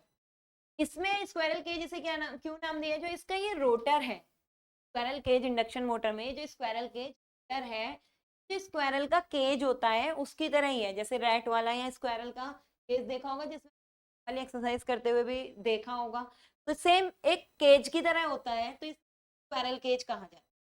अब यहाँ पर कोई अलग से वाइंडिंग नहीं करी जाती, सोचे होंगे रोटर पे वाइंडिंग तो होती है जिसे रोटर वाइंडिंग कहते हैं, पर स्क्वायरल केज वाले में कोई अलग से वाइंडिंग नहीं करी जाती। ये जो बार्स हैं कॉपर या एल्यूमिनियम के बार लिए जाते हैं, ये जो बार्स दे रखे हैं सारी वाइंडिंग होती है। यहाँ पर ये जो बार्स होते हैं पास पास पास पास बहुत पास पास ये बार्स होते हैं, यही हमारी क्या होती है वाइंडिंग करती हैं। सोचना कि इसके ऊपर अलग से क्या करी जाएगी कोई वाइंडिंग भी करी जाएगी। और इन बार को क्या करने के लिए एक तरीके से सपोर्ट करने के लिए भी कहो कि या और एक शॉर्ट सर्किट बनाने के लिए भी कहो, साइड में क्या लगी रहती है सेंट्रिक, तो इन बार को सपोर्ट भी कर सकते हैं, और शॉर्ट सर्किट को मतलब वायर जैसे शॉर्ट रहते हैं तभी वायर में करंट फ्लो होती है, तो इस तरीके से क्लोज सर्किट बनाने के लिए क्या लगी हुई एंड रिंग भी सेम मटेरियल की बनती है, जिसके हमारे कौन क्या होते हैं बार्स होते हैं। बार अगर कॉपर के हैं हमारी जो एंड रिंग रहेगी वो भी हमारी रहेगी कॉपर की ही रहेगी। नेक्स्ट चीज, ये जो रोटर के बार हैं ये कभी भी क्या नहीं लगाए जाते, सीधे सीधे नहीं लगाए जाएंगे, ये हमेशा कैसे लगाए जाएंगे, स्क्यू। थोड़े से इन्हें क्या कर दे देते हैं, टेढ़े कर देते हैं, स्क्यू कर देते हैं किसी एंगल पे, तब ये लगाए जाते हैं, जैसे कि तो भी हो रहे हैं। स्क्यू ये क्यों करे जाते हैं कि इसमें हार्मोनिक्स होता है, हार्मोनिक्स की प्रॉब्लम को दूर करने के लिए, जिससे कॉगिंग या क्रॉलिंग की प्रॉब्लम आती है, उस वाली प्रॉब्लम को दूर करने के लिए ये हल्के से क्या बनाए जाते हैं, स्क्यूड बनाए जाते हैं बार्स। रोटर के पास ही यहाँ पर क्या है, रोटर की वाइंडिंग होती है, ठीक है। तो ये स्क्यू करे जाते हैं यहाँ पर। अब ये जो रोटर होता है, रोटर में क्योंकि करंट फ्लो होगी, मैग्नेटिक फील्ड जनरेट होगा, इसमें क्या फ्लो होती है, इसमें भी करंट फील्ड फ्लो होती है, करंट फ्लो होगी तो इसका भी एक मैग्नेटिक फील्ड बनेगा, जिससे यहाँ पर क्या आ सकते हैं, सेम एडी लॉसेस आ सकते हैं, हिस्टेरेसिस लॉस आ सकते हैं। तो इसलिए इस रोटर में ये देखो इस तरीके से लैमिनेट करे जाते हैं। ये जो रोटर है यही बार यहाँ पर है, वो रोटर है, ये रोटर का बार हो गया, ये एंड रिंग है, और ये स्क्यूड हार्ड स्ट्रक्चर होती है, वो खाली दिखाने का एक तरीका, मेन रियल में बनी। और इसको भी क्या कर देते हैं, पतली है देख, ऐसी पतली पतली गोल गोल बहुत सारी लैमिनेशन शीट होती है, और फिर उन शीट को एक साथ क्या कर दिया जाता है, मर्ज करके तब रोटर ये बनाया जाता है, करा जाता है। ये जो बार जिसके बार है उन बेस है, जैसे बाहर जा सकें, तब ये पतली पतली लैमिनेशन शीट को क्या कर दिया जाता है, आपस में कंप्रेस करके एक स्ट्रक्चर बनाई जाती है। ये किस लिए लैमिनेट करा जाता है, ताकि यहाँ पर एडी करंट लॉसेस क्या हो सके, कम हो सके। एडी लॉसेस को कम करने के लिए इसकी रोटर की ये जो कोर है तो क्या करा जाता है, लैमिनेट करा जाता है। अब ये मैं समझना, इन बार को लैमिनेट कर रहे हैं, बार ऐसे ही रहते हैं, बार लैमिनेट नहीं होती है। ये जो बाकी बची कोर स्ट्रक्चर है ये तुम्हारी क्या रहती है, लैमिनेट रहती है, फिर लैमिनेट करके इसे एक करके क्या कर दिया जाता है, आपस में कंप्रेस करके, मतलब लैमिनेट अलग अलग अलग अलग बहुत सारी बार्स हैं, और उन्हें फिर एक करके रोटर बना दिया जाता है। तो इसमें कोई स्लिप रिंग की क्या नहीं रहती, नीड यहाँ पर नहीं रहती। और जो रोटर बनाया है उसका जो भी रेजिस्टेंस होगा वो रेजिस्टेंस स्टार्टिंग से क्या रहता है, यहाँ पर ही रहेगा। तो ये जो स्क्वायरल केज है ये हमारा सिंगल केज में भी आता है और डबल केज में भी आता है, तो वो इतना डीप में कोर्स में नहीं है, तो बस ये स्क्वायरल केज यहाँ पर क्या करना है कि स्क्वायरल केज क्या है। नेक्स्ट है ये स्क्वायरल केज देख लिया। अब स्क्वायरल केज में क्या चीज बताई कि इसमें हमारी क्या नहीं होती, स्लिप रिंग नहीं होती, तो इसलिए हम यहाँ क्या नहीं कर सकते, कोई बाहर से ऐड नहीं कर सकते। तो ही इसका रेजिस्टेंस है जो स्टार्टिंग में वही क्या रहता है, रहता है, बाहर से हम कोई भी यहाँ ऐड नहीं कर सकते। नेक्स्ट हमारी ये वाली है स्लिप रिंग या wound type, slip ring induction motor या फिर wound type induction. Wound type इसे कहा है क्योंकि वाइंडिंग को वाउंड करते हैं, इसके ऊपर हमारा रोटर के ऊपर, तो यहाँ हमें रोटर लेना पड़ता है, यहाँ एक कोर लेनी पड़ती है। सेम कोर हमारी क्या रहेगी, सिलिकॉन स्टील के ही बने हुए रहते हैं, या रोल्ड स्टील या कास्ट स्टील बनी हुई रहती है, और उसे भी लैमिनेट करना पड़ता है। तो सेम हमारी देखो ये पतले पतले लैमिनेशन है, एक भी होंगे अलग अलग, ये पतली पतली लैमिनेशन है, ब्लू कलर ये कोई अलग नहीं है, खाली स्लॉट दिखाने के लिए यहाँ पर क्या कर दिया, ब्लू कलर दिखा दिया, कोई अलग आर्मेचर नहीं है। ब्लू कलर सिर्फ किस लिए यहाँ पर शो करा है कि एक स्लॉट को दिखाने के लिए कि ये हमारा क्या होता है, स्लॉट होता है, हमारा क्या है, स्लॉट है, इसके लिए आर्मेचर रोटर वाइंडिंग करने के लिए। तो ये रोटर में स्लॉट है। स्लॉट यहाँ पर देखो कि ये जो स्लॉट है, स्लॉट कैसे है, अब स्लॉट देखें कैसे स्लॉट यहाँ पर दिखा रखे हैं, ओपन स्लॉट ही यहाँ पर दिखा रखे हैं। यहाँ भी अगर स्लॉट देखा जाए तो पूरे खुले हुए स्लॉट नहीं है, अंदर डीप है और ऊपर से थोड़े क्या है, बंद है, तो ये भी सेम ही ओपन स्लॉट का ही क्या है, एक टाइप यहाँ पर शो कर रखा है, ठीक है। तो ये हमें किसका दिखा दिया, स्लॉट का टाइप। ये उसमें क्या हो रही है, वाइंडिंग। यहाँ पर जो वाइंडिंग होती है स्क्वायरल केज में क्या कहा था, कोई वाइंडिंग नहीं होती, जो बार्स हैं वही हमारा किसका काम करते हैं, वाइंडिंग का काम करते हैं। तो इसलिए स्क्वायरल केज में ये चीज याद रखना कि स्क्वायरल केज में जो फेस बनते हैं, जो पोल्स बनते हैं, वो डिपेंड करते हैं जो स्टेटर है, स्टेटर के जितने पोल बनेंगे सेम उसी अकॉर्डिंग या उसी में स्टेटर के जितने फेज होते हैं उसी के नीचे ही हम क्या मानते हैं कि इसके फेज बन रहे हैं, या हम स्क्वायरल केज में ये चीज साफ होती है कि इसमें कोई फेज नहीं होता दिया गया, इन बात से कोई फेज नहीं बनता, जो हमारे स्टेटर के फेज बनेंगे जो स्टेटर के पोल होंगे उसी फेज के नीचे ही हम किसका फेज मानते हैं, स्क्विरल केज इंडक्शन का फेज मानते हैं। लेकिन यहाँ पर हमें कौन सी वाइंडिंग करनी पड़ती है, यहाँ पर 3। तो यहाँ रोटर में क्या चीज हमें याद रखनी है कि यहाँ हमें रोटर में कौन सी वाइंडिंग करनी, फेज वाइंडिंग ही करनी पड़ेगी। तो यहाँ जो पोल बनेंगे उसी अकॉर्डिंग बनेंगे, जो हम जैसी हम वाइंडिंग करी है 3 फेज वाइंडिंग करी है तो 3 फेज बनेंगे यहाँ पर। ठीक है, यहाँ कितने होंगे, 3 होंगे, वो सेम 120 डिग्री पर जैसे होते हैं। तो ये रही हमारी क्या, 3 फेज वाइंडिंग। तो ये वाइंडिंग करी हुई है और वाइंडिंग करके तीनों फेज क्या कर लिए, बाहर निकाल। ये क्या है, स्लिप रिंग है। यहाँ पर क्या चीज कही थी, अगर स्लिप रिंग इंडक्शन मोटर इसीलिए इसे कहा है क्योंकि स्लिप रिंग यूज करी जाती है। वाउंड टाइप इसमें इसलिए नाम दिया है क्योंकि यहाँ पे वाइंडिंग वाउंड करी जाती है। तो यहाँ शाफ्ट पे क्या होती है, ये 3 स्लिप रिंग लगी हुई। इन तीनों स्लिप रिंग से ही हमारे क्या है, जो वाइंडिंग जो बाहर वायर निकले हुए हैं वो स्लिप रिंग से कनेक्ट है। और ये हमारा कनेक्ट होता है ब्रश से। ठीक है, ये ब्रश से क्यों कनेक्ट होता है, यहाँ पर अगर अब हमें बाहर से क्या जोड़ना है, रजिस्टर ऐड करना है। मेन इसका यूज इसलिए होता है कि हमें यहाँ क्या करना पड़ता है, टॉर्क चेंज करना पड़ता है, स्पीड कंट्रोल करनी पड़ती है। ये मोटर इसीलिए यहाँ पे स्पीड कंट्रोल इजीली करी जा सकती है रेजिस्टेंस ऐड करके। तो यहाँ पर या फ्रीक्वेंसी चेंज कर, तो यहाँ पर हम क्या कर सकते हैं, इसका टॉर्क बढ़ा सकते हैं, स्टार्टिंग टॉर्क हाई कर सकते हैं। तो इसलिए हमें बाहर से रेजिस्टेंस ऐड करना पड़ता है। तो ये जो रेजिस्टेंस अब ऐड होगा वो क्या होता है, ये अलग से जो ब्रशेस हमने जोड़े हैं, इन ब्रशेस को जोड़कर क्या कर सकते हैं, यहाँ पर रजिस्टर कर सकते हैं। इस तरीके से अंदर जो वाइंडिंग होती है सेम उसके साथ रजिस्टेंस क्या हो जाता है, ऐड हो जाता है। तो स्टार में ही हम ये वाइंडिंग लेते हैं और स्टार में ही मतलब बाहर से जो भी रजिस्टेंस जोड़ना है वो इसमें स्टार में ऐड कर लेते हैं, तो टोटल रजिस्टेंस हाई हो जाता है। तो रजिस्टेंस बढ़ाकर हम स्टार्टिंग टॉर्क को यहाँ पर क्या कर सकते हैं, बढ़ा सकते हैं। तो ये हमारा किसका है, किसका डायग्राम दिखाया है, वाउंड टाइप या स्लिप रिंग टाइप मोटर का, जिसमें क्या चीज बताई है कि ये वाली जो मोटर्स होती हैं इसमें कोर होती है, कोर लैमिनेट रहेगी, सिलिकॉन रहेगी, कोर में स्लॉट होते हैं, स्लॉट में की जाती है। 3 फेज वाइंडिंग जो करी जाएगी वो बाहर स्लिप रिंग से 3 फेज जुड़े रहते हैं, स्लिप रिंग से ब्रश कनेक्ट रहते हैं और उससे हम बाहर से एक्सटर्नल रेजिस्टेंस क्या कर सकते हैं, ऐड कर सकते हैं। तो याद रखनी है कि स्लिप रिंग में तो बाहर से एक्सटर्नल रेजिस्टेंस ऐड करे जा सकते हैं, स्क्विरल केज में बाहर से कोई एक्सटर्नल ऐड नहीं करे जा सकते। तो इसलिए जो स्टार्टिंग टॉर्क है उसे हाई कर सकते हैं जो हमारी स्लिप रिंग है। जो हमारी स्क्वायरल केज है उसमें हम स्टार्टिंग टॉर्क जितना है मैक्सिमम हाई अगर मिल रहा है, जितना भी मिल रहा है उतना ही क्या नहीं कर सकते। तो ये हमारी क्या हो गई है, induction motor, 3 phase induction motor construction हो गई है। कि क्या स्टेटर होता है, कैसे इसके रोटर होते हैं, और दोनों रोटर के टाइप में इसके टाइप हो गए हैं कि एक वाउंड टाइप होती है और एक हमारी क्या होती है, squirrel cage type induction motor होती है।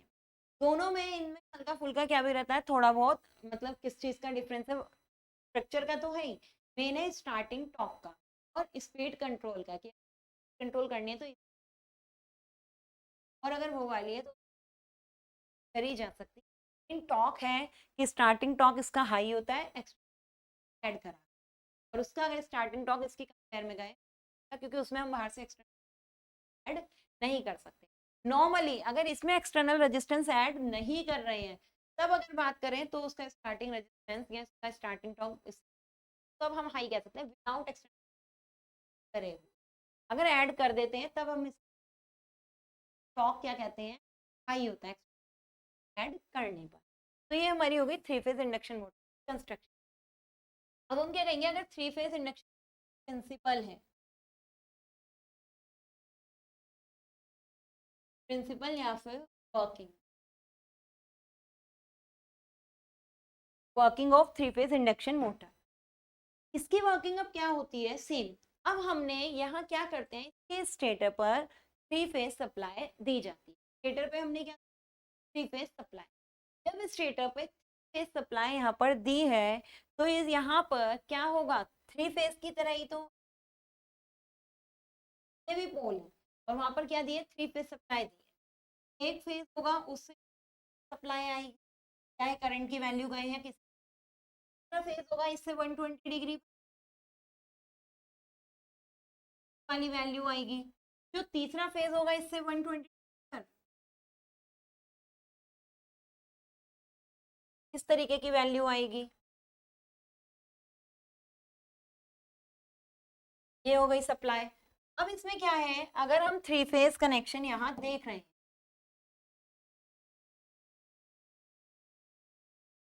ठीक है, अब यहाँ तीनों फेज आ गए। जब इनने इस तरीके से स्टेटर पे सप्लाई दी है 3 फेज, जो इसका स्टेटर होगा, स्टेटर है, स्टेटर पे जो मैग्नेटिक फील्ड होगा वो भी हमारा किस तरीके का होगा, सिंगल फेज एक दिया उससे एक मैग्नेटिक फील्ड, सेकंड एक और फेज दिया उससे दूसरा मैग्नेटिक फील्ड, थर्ड एक और फेज आ रहा है उससे मैग्नेटिक फील्ड। हाँ, मतलब मैग्नेटिक फील्ड भी बिल्कुल इसी तरीके से ही तो होगा कि इस पॉइंट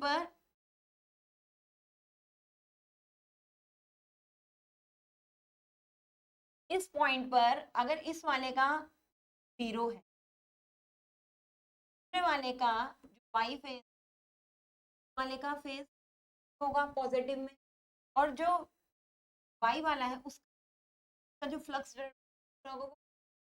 नेगेटिव में, फ्लक्स है, मैग्नेटिक फ्लक्स है, वो उसके करंट फ्लो कर रही है। ऐसे अगर ये वाला पॉइंट देख, यहाँ पर बी वाले का, आर वाले का पॉजिटिव है, वाई वाले का कुछ नेगेटिव है। अगर अलग अलग पॉइंट ऐसे दिख रहे हैं, क्या पता लगेगा जो मैग्नेटिक फील्ड है वो जो तीनों फेज हैं, तीनों फेज मैग्नेटिक फील्ड कैसा दे रहे हैं, अलग अलग दे रहे हैं। तो अगर हम स्टेटर में देखें, स्टेटर है और स्टेटर क्या है डिफरेंट, यहाँ पर दिए इन पोल्स में क्या रहता है, अलग अलग ही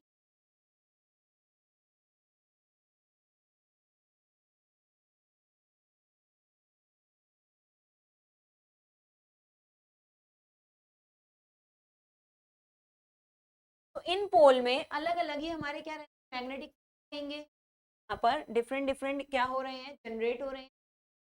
हमारा जो मैग्नेटिक फील्ड रहेगा वो भी कैसा रहेगा, रोटेटिंग रहेगा। तो इसलिए हम कहते हैं कि स्टेटर होता है, और जब स्टेटर पे सप्लाई दी जाती है, तो स्टेटर पे सप्लाई देने पर इसमें क्या होता है, रोटेटिंग मैग्नेटिक फील्ड। कैसा मैग्नेटिक फील्ड है, rotating magnetic field. Rotating magnetic field, magnetic field हो रहा है खाली, खाली क्या जनरेट हो रहा है, मैग्नेटिक फील्ड हो रहा है। लेकिन हम ये देखते हैं कि इस पॉइंट पर एरिया की बात करें, इस पर इस वाले से तो कुछ और मैग्नेटिक फील्ड है, दूसरे वाले से कुछ और मैग्नेटिक, तीसरे और मैग्नेटिक। तो हमें हर समय क्या दिखता है कि मैग्नेटिक फील्ड यहाँ पूरे सर्किट में बार बार कैसा रहता है, ना कुछ बदलता हुआ रहता है। किस वजह से, अगर खाली एक सप्लाई होती सिंगल एसी, सिंगल एसी की वजह से हर पोल के नीचे टाइम पर फिक्स ही रहता। लेकिन यहाँ क्या हो रहा है, इसी पोल के नीचे बार बार मैग्नेटिक क्या हो रहा है, चेंज हो रहा है। और जब इस जगह चेंज हो रहा है तो यहाँ भी चेंज, यहाँ भी, जितनी जगह है हर जगह इस पूरे स्टेटर में मैग्नेटिक फील्ड बार बार क्या रहता है, वेरी करता रहता है। कौन सप्लाई की वजह से, three phase supply, three phase supply की वजह से मैग्नेटिक फील्ड बार बार क्या करता रहता है, वेरी करता रहता है। इसलिए हम कहते हैं कि जब स्टेटर पे थ्री सप्लाई दी, जब स्टेटर पे थ्री फेज सप्लाई दी जाती है, स्टेटर वाइंडिंग में करंट फ्लो होता है, जिसकी वजह से स्टेटर में एक मैग्नेटिक फील्ड डेवलप होता है। और इस मैग्नेटिक फील्ड का जो नेचर होता है वो हमारा कैसा रहता है, रोटेटिंग मैग्नेटिक, रोटेटिंग टाइप का। अब मैग्नेटिक फील्ड इस पूरे में क्या कर रहा है, वेरी कर रहा है। एक तरीके से रोटेटिंग में ना कहो तो वेरी बोल दो, कि हर पॉइंट पे बार बार वैल्यू क्या हो रही है, चेंज हो रही है। अब हर पॉइंट पे जब वैल्यू बार बार चेंज होती जाती है, कभी जीरो, कभी हाई, कभी कभी जीरो, हाई, कभी, तो वो हमें कैसा लगता है, चलता हुआ लगता है। कोई भी चीज, अगर हम लाइट ही देखें, लाइट ऐसे 4-5 लाइट कनेक्ट है और बार बार ये ऑन ऑफ होती है, तो क्या लगता है जैसे ये लाइट इस जगह से क्या चल रही है, आगे की तरफ मूव कर रही है। बल्कि होता क्या है, वो मूव नहीं करती, बस ऑन ऑफ वैल्यू चेंज होती है। सेम चीज हम रोटेटिंग मैग्नेटिक फील्ड की कह रहे हैं, कि रोटेटिंग मैग्नेटिक फील्ड का अपने ही जगह बार बार वैल्यू क्या होती है, बदलती रहती है। इस वजह से ऐसा लगता है कि जो मैग्नेटिक फील्ड है वो किस टाइप का है, रोटेटिंग है। अब यहाँ पर बीच में क्या है, चाहे स्क्वायरल केज का हो, चाहे स्प्रिंग टाइप का हो, बीच में रखा हुआ है रोटर, और रोटर में हमारे क्या है, कंडक्टर है, तो वायर है। सेम, अब फेराडेज का इलेक्ट्रोमैग्नेटिक इंडक्शन का प्रिंसिपल देखें, तो यहाँ पर क्या देखेंगे कि अगर ये जो यहाँ पर कंडक्टर है, क्या है, यहाँ कंडक्टर ही तो है, इन कंडक्टर को जब एक चेंजिंग मैग्नेटिक फील्ड एक्सपीरियंस होगा। क्या कहते हैं, कोई भी कंडक्टर अगर ऐसी जगह रखा हुआ है जहाँ मैग्नेटिक बार बार क्या हो रहा है, चेंज हो रहा है, तो हमें क्या चीज पता है, when a conductor experience a changing magnetic field across it an EMF is induced in it। किसी भी कंडक्टर को चेंजिंग मैग्नेटिक फ्लक्स प्रोवाइड कराएंगे उस कंडक्टर के अक्रॉस, तो उस कंडक्टर में क्या डेवलप हो जाएगा, ईएमएफ डेवलप हो जाएगा। तो इस कंडक्टर में जब बार बार मैग्नेटिक फील्ड बार बार चेंज होगा हर कंडक्टर के अक्रॉस, तो चाहे हमारा स्क्वायरल केज हो चाहे हमारा वाउंड टाइप हो, उससे क्या प्रोड्यूस हो जाएगा, ईएमएफ। और अगर ये वाइंडिंग शॉर्ट है, इसका मतलब क्लोज है, कहीं पे सर्किट क्लोज बना रही है, तब क्या होगा इस केस में, ये वाइंडिंग भी आपस में, मतलब ये वाइंडिंग भी अगर क्लोज है, तो इस केस में क्या होगा, इसमें करंट फ्लो लग जाएगी। अब तुम सोचोगे कि स्क्वायरल केज में कैसे होती है, स्क्वायरल केज में क्या कहा था, ये जो है ये क्लोज सर्किट ही तो बना रही है, एक तरीके से क्या करने का काम करती है, क्लोज करने का काम करती है। यहाँ पर ये क्लोज करने का काम करें, इसका मतलब ये वाली सारी बार्स क्या क्लोज है, तो इनमें भी क्या फ्लो होगी, करंट फ्लो हो जाएगी। सेम ये वाली वाइंडिंग है, ये वाइंडिंग आपस में चाहे यहाँ बाहर से कनेक्ट हो कोई वाइंडिंग या नहीं कनेक्ट हो, ये वाइंडिंग आपस में यहाँ पर कनेक्ट रहती है, स्टार या डेल्टा में इनका रहता है, यहाँ पर कनेक्शन रहता है। ये जो थ्री फेज वाइंडिंग है इनका यहाँ पर स्टार डेल्टा किसी में कनेक्शन रहेगा, तभी तो सर्किट यहाँ पर क्या रहता है, क्लोज रहता है। अब क्या चीज बताई कि जब ये कंडक्टर किसी रोटेटिंग मैग्नेटिक फील्ड में होते हैं तो ये क्या करते हैं कि इसके अक्रॉस एक ईएमएफ इंड्यूस होता है, और क्योंकि ये रोटर हमारे क्लोज हैं, क्लोज होने की वजह से कंडक्टर ये जो हमारा है क्लोज है, तो इसमें करंट फ्लो होने लग जाती है। अब हो गया करंट कैरिंग कंडक्टर, डीसी में तो हम सप्लाई दे रहे थे ना, तो करंट कैरिंग कंडक्टर एक मैग्नेटिक फील्ड में था। अब सेम लगाओ लॉरेंट्स लॉ। लॉरेंस लॉ क्या होता है, जिसे हम लॉरेंट फोर्स भी कहते हैं, लॉरेंस लॉ क्या होता है, when a conductor when a current carrying conductor placed in a magnetic field, जब एक करंट कैरिंग कंडक्टर किसी मैग्नेटिक फील्ड में रखा होता है, ये रहा मैग्नेटिक फील्ड और ये हो गए करंट कैरिंग कंडक्टर जो हमारा रोटर है। when a conductor placed in a when a current carrying conductor placed in a magnetic field it experiences a force, Lawrence force उसे कहते हैं। तो ये जो कंडक्टर होता है इसे क्या एक्सपीरियंस होता है, फोर्स एक्सपीरियंस होता है, जो इसको क्या कर देता है, जब फोर्स एक्सपीरियंस जो इसको क्या कर देता है, देता है। ठीक है, तो ये हम लॉरेंस फोर्स से ही निकालते हैं कि सेम कहा था कि फोर्स होता है वो क्या होता है हमारा बी क्रॉस आई से ही तो। तो जब कोई करंट कैरिंग कंडक्टर किसी मैग्नेटिक फील्ड में रखा होता है तो वो कंडक्टर क्या एक्सपीरियंस, फोर्स एक्सपीरियंस करने लगता है। और क्योंकि करंट कैरिंग कंडक्टर अपना जो सेंटर है, सेंटर से किसी डिस्टेंस पे रहता है, जिससे क्या भी डेवलप हो जाता है, टॉर्क डेवलप हो जाता है, वजह से क्या करने लगता है। तो यहाँ पर भी ये रोटर को जब फोर्स एक्सपीरियंस होता है तो ये रोटर तो मैग्नेटिक फील्ड जिस डायरेक्शन में घूम रहा है उसी डायरेक्शन में क्या करने लगता है, रोटेट करने है। अब इस डायरेक्शन में क्यों रोटेट कर रहा है, जिसमें मैग्नेटिक फील्ड रोटेट कर रहा है, तो सेम चीज क्योंकि यहाँ पर लग जाता है लेंज लॉ। लेंज लॉ के अकॉर्डिंग क्या है कि जो भी इसमें ईएमएफ प्रोड्यूस हुआ है, जो इसमें करंट प्रोड्यूस हुआ है, वो अपने ही कॉज का क्या करती है, अपोज करती है। तो इसका मतलब यहाँ पर जो फोर्स डेवलप हुआ है, जो यहाँ पर फोर्स डेवलप हुआ है वो अपने ही कोस का क्या करेगी, अपोज करेगी। कोस का अपोज मतलब जिस स्पीड से ये मैग्नेटिक घूम रहा है उसको क्या करने की कोशिश करेगी, जीरो करने की कोशिश करेगी। जीरो ये मैग्नेटिक फील्ड कब होगा, जब ये उसके बराबर पहुंच जाएगी, जब इसकी स्पीड भी हो जाएगी जिसको घूम रहा है, तब हम कहेंगे कि क्या हो गई है, इसने इसकी स्पीड को क्या कर दिया है, जीरो कर दिया है। तो इसलिए हम कहते हैं कि ये जो है रोटेट करता है, ये भी बिल्कुल उसी डायरेक्शन में रोटेट करता है जिस डायरेक्शन में है मैग्नेटिक है। तो यहाँ हमारा रोटर भी अगर मैग्नेटिक फील्ड डायरेक्शन है, रोटेटिंग मैग्नेटिक फील्ड, मतलब जो स्टेटर ने मैग्नेटिक फील्ड है उसकी जो डायरेक्शन होती है उसी डायरेक्शन में ये क्या करने लगता है, मूव करने लगता है। लेकिन जो ये रोटर मूव करेगा और ये जो हमारा रोटेटिंग मैग्नेटिक फील्ड है, इनकी जो स्पीड रहती है कभी भी क्या नहीं रहती, सेम नहीं है। यही जो इनके बीच में रिलेटिव है, रोटर की और जो रोटेटिंग मैग्नेटिक फील्ड की बीच की जो रिलेटिव कहते हैं स्लिप। एक वर्ड इसमें यूज करा जाता है, क्या वर्ड यूज करा जाता है? स्लिप। स्लिप हमारी क्या होती है? Relative speed between rotating magnetic field and rotor. Rotor और रोटेटिंग मैग्नेटिक फील्ड के बीच की जो रिलेटिव स्पीड है वो हमारी क्या होती है? स्लिप होती है, या रिलेटिव स्पीड कहते हैं। स्लिप को तो प्रॉपर फिर हम कंपेयर करके निकालते हैं। तो relative rotor, rotating magnetic field and rotor हमारी कितनी होती है? ns minus N R. अब ns और nr है क्या? ये जो रोटेटिंग मैग्नेटिक फील्ड, रोटेटर तो हमारा रोटेट करेगा नहीं, क्या रोटेट कर रहा है इसमें? मैग्नेटिक फील्ड रोटेट कर रहा है। मानते हैं जो मैग्नेटिक फील्ड बार बार चेंज हो रहा है, जो चेंजिंग की स्पीड है, हम वो मान लेते हैं रोटेटिंग मैग्नेटिक फील्ड। तो जो हमारी रोटेटिंग मैग्नेटिक फील्ड की स्पीड होती है उसे हम कितना कहते हैं? कि ये किसी एक सिंक्रोनस स्पीड, सिंक्रोनस स्पीड बस कह दिया कि ns is 120 f upon p। जितनी इस पे फ्रीक्वेंसी दी है और जितने इसके पोल हैं उसके अकॉर्डिंग ही क्या कर होता है, ये एक स्पीड से यहाँ पर क्या करने लगता है? मूव करने लगता है। तो ns is equals to 1 p होता है। यहाँ पर अब ये जो रोटर मूव कर रहा है, अब यहाँ पर क्या करा, ये जो रोटर ने फोर्स एक्सपीरियंस करा और ये मूव करा, उसकी जो स्पीड है उसकी स्पीड हमने कह दी एन। जो इनकी रिलेटिव स्पीड हुई, रिलेटिव स्पीड कितनी होती है? रिलेटिव, ये कभी भी एक, ये इसे चेंज करने की कोशिश करता है, इसे जीरो करने के लिए बिल्कुल आएगा, सेम स्पीड लाने की भी कोशिश करेगा उसे जीरो करने के लिए। तो रिलेटिव स्पीड होती है N S N R, N R. इसकी क्या हो गई? ये रिलेटिव स्पीड हो गई। ठीक है, अब स्लिप क्या होती है? स्लिप रिलेटिव स्पीड को ही एक तरीके से बताती है। तो इन स्पीड का डिफरेंस होती है, लेकिन किसकी रिस्पेक्ट में?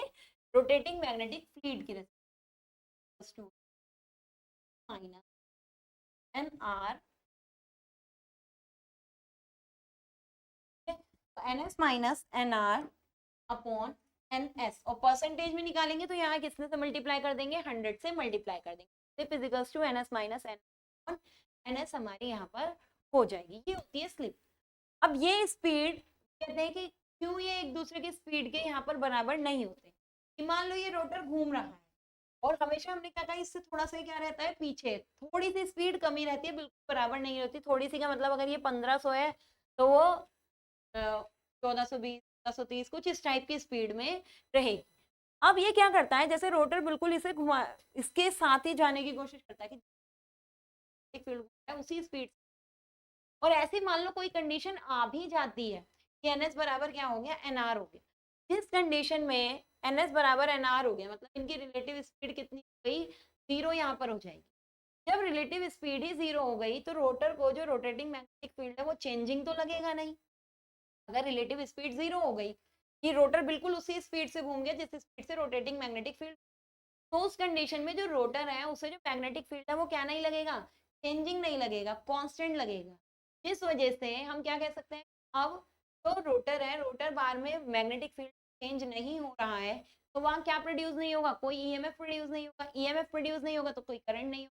करंट नहीं होगी तो उस पर क्या नहीं लगेगा? कोई फोर्स नहीं लगेगा। तो इसलिए हम कहते हैं कि जब कभी भी मान लो ये चलते चलते भी अगर एनएस स्पीड तक पहुंच भी गया, तो उस कंडीशन में जाकर भी क्या होता है कि एकदम से ईएमएफ और करंट जीरो हो जाते हैं, जिससे लगना बंद हो जाता है। और ये जैसे ही घूमना बंद करा तो हल्का सा पीछे आया, तो फिर से इसकी स्पीड एनएस से थोड़ी कम हो, जैसे इसकी स्पीड फिर से एनएस से थोड़ी कम हो गई, फिर इस ये कैसा फोर्स एक्सपीरियंस करेगा, कैसा मैग्नेटिक फील्ड एक्सपीरियंस करेगा? रोटेटिंग। तो इसमें फिर से E2 I2 F क्या हो जाएंगे? डेवलप हो जाएंगे। ये क्या करना कर देगा? मूव करना शुरू कर देगा। इस तरीके से हम कहते हैं कि कभी भी ये सिर्फ हमने बताया कि जीरो होते हैं, जीरो होते ही ये रुकता नहीं है, फिर से मैग्नेटिक फील्ड जब चेंजिंग मिल जाता है फिर ये क्या करने लगता है? एनआर स्पीड से मूव करने लगता है। इसलिए इसे हम कहते हैं कि ये इनके बीच जो स्पीड रहती है वो कभी भी बराबर नहीं होती। रिलेटिव स्पीड कितनी रहेगी? N S minus N. Rotor की स्पीड हमारी कितनी रहेगी? है। अब जब फोर्स इसमें डेवलप हुआ तो क्या होगा? कोई टॉर्क भी क्या होता है? डेवलप होता है। तो ये हमें चीज यहाँ पर पढ़नी है। ये वर्किंग प्रिंसिपल है, ये सिंक्रोनस एनआर रोटर की स्पीड, और एक हमारी होती है स्लिप। इसे नॉट किससे नॉट करते हैं, यहीं से हम कह सकते हैं कि अगर रोटर की फ्रीक्वेंसी कहें रोटर की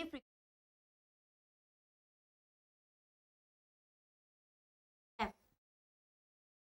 एफ ये हमारी है रोटर की फ्रीक्वेंसी। रोटर की फ्रीक्वेंसी भी ये कहाँ से आती है, सेम हम यहाँ पर फॉर्मूला यही लगाते हैं, N S one minus S करके यहाँ पर लगाते हैं, तो वहीं से रोटर की फ्रीक्वेंसी आई है, पर हम डायरेक्ट लिख सकते हैं ऐसे एफ। तो ये हमारा यहाँ क्या कंप्लीट हुआ है, थ्री फेज इंडक्शन मोटर की कंस्ट्रक्शन, उसके टाइप और थ्री फेज इंडक्शन मोटर का वर्किंग।